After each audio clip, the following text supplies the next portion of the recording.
ہم اس کے کو نہیں گا سکتے ہیں، نہ ہی ہم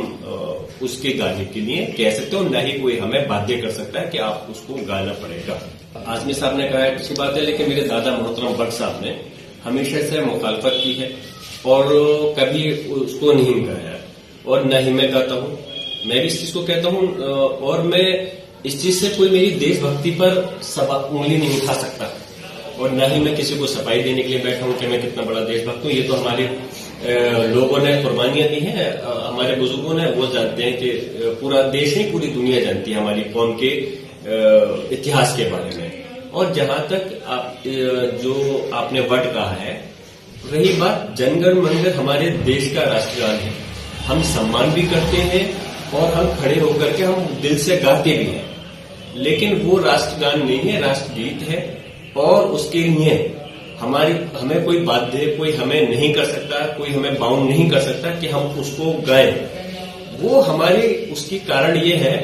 کہ اس میں مذہب کے پرتی ایسا ورڈ استعمال ہوتا ہے جو کہ ہمارے مذہب کے خلاف ہے، کیونکہ ہم ایک اللہ کی عبادت کرتے ہیں، اس لیے ہم کسی دوسری جگہ کو سجدہ نہیں کر سکتے۔ ہم اس دیش کی دھرتی سے محبت کرتے ہیں، پیار کرتے ہیں، اور اس کے پرتی وفادار ہیں۔ ہم اس کی عبادت نہیں کر سکتے، یہ ہمارا مذہب ہے، اور ہمارے یہ سنویدھانک ادھیکار ہے ہمارا، ہم اپنے مذہب کے پرتی آزادی کے ساتھ میں اس کو ہم کر سکتے ہیں، مان سکتے ہیں۔ اگر کہیں کوئی چیز غلط ہے تو اس کو ہم ایسے کام نہیں کر سکتے۔ اور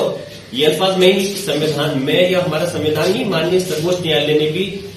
اس معاملے میں 1986 میں جب کیرلا کا ایک کیس تھا، 3 بچوں کو اس کے اندر نکال دیا گیا تھا اسکول سے، تو تب بھی یہ کہا تھا کہ آپ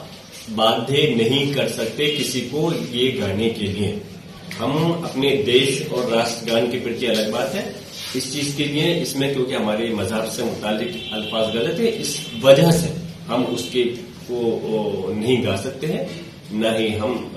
اس کے گانے کے لیے کہہ سکتے ہیں، اور نہ ہی کوئی ہمیں بادھیہ کر سکتا ہے کہ آپ اس کو گانا پڑے گا۔ ہم راشٹر گان کے پرتی وفادار ہیں، جن گن من کے لیے اس کے لیے ہمیشہ رہیں گے، اور اپنے دیش